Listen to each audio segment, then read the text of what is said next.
আজ আমি বানিয়ে দেখাবো দোকানের মতো টেস্টি এগ রোল রেসিপি।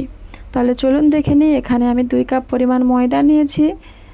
এর মধ্যে দিয়ে দিলাম 1 টেবিল চামচ লবণ, চিনি আর 2 টেবিল চামচ রিফাইন তেল।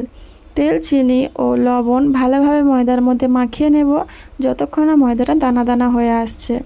এই পর্যায়ে আমি অল্প অল্প পানি অ্যাড করে ময়দার ডোটা আমি রেডি করে নেব। ময়দার ডোটা আমার রেডি হয়ে গেছে। উপর থেকে একটু রিফাইন তেল দিয়ে ঢাকা দিয়ে রেখে দেবো আধা ঘন্টা। ততক্ষণ এখানে আমি সালাদটা বানিয়ে নিচ্ছি। দিয়ে দিচ্ছি 1 কাপ পরিমাণ শসা কুচি, 1 কাপ পরিমাণ পেঁয়াজ কুচি, গাজর কুচি, ক্যাপসিকাম কুচি, 1 চামচ লবণ, 1 চামচ চিলি ফ্লেক্স আর অল্প একটু চাট মশলা দিয়ে ভালোভাবে আমি এটাকে মাখিয়ে নিচ্ছি। এটা মাখিয়ে আমি সাইডে রেখে দিচ্ছি। এই সালাদটা এভাবে করে এক্সট্রাভাবে বানিয়ে রেখে দিলে রোলটা তাড়াতাড়ি বানানো হয়ে যায়, কোনো ঝামেলাই মনে হয় না। এখানে আমি ডোটা আধা ঘন্টা পরে একটু ছেনে নিলাম। এভাবে করে লেচিগুলো কেটে নেব। সব লেচিগুলো এভাবে করে হাতে গোল গোল করে ভিতরের দিকে একটু সেট করে নেব। লেচিগুলো আমার রেডি হয়ে গেল। এবার এখান থেকে একটা লেচি নিয়ে বেলে নেব, একটু বড় সাইজ করে বেলে নেব।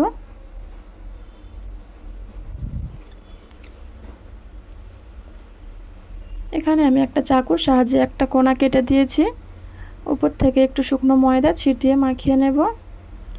এবারে এক কোনা থেকে এভাবে গোল গোল করে ঘুরিয়ে একটু রোল মতো বানিয়ে নেব। আবার এটাকে আমি বেলে নেব।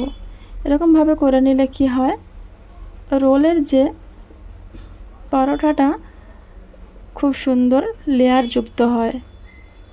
বানিয়ে নিলাম। প্যান বসিয়ে দিয়েছি কড়াইতে, দিয়ে দিলাম পরোটাটা। এপিট ওপিট ভালো করে সেঁকে তুলে নেব। ওই প্যানে অল্প একটু তেল দিয়ে লবণ দিয়ে ডিম ফাটিয়ে রাখা দিয়ে দিলাম।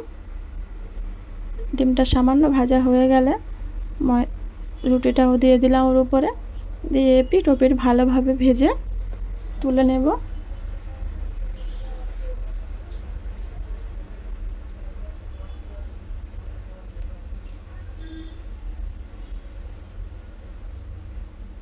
রুটিটি আমার ভাজা হয়ে গেছে।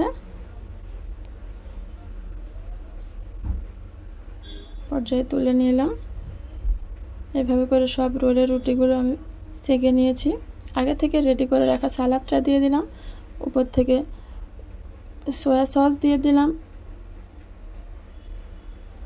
রেড চিলি সস দিয়ে দিলাম আর দিয়ে দিলাম টমেটো সস। একটা খাতার পেপার নিয়ে এভাবে করে রোল করে নিলাম।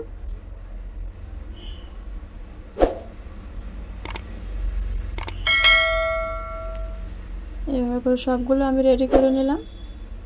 ভিডিওটি কেমন লেগেছে প্লিজ কমেন্ট করে জানাবেন। ভালো লাগলে পেজটিকে ফলো দিয়ে পাশে থাকবেন। আল্লাহ হাফেজ।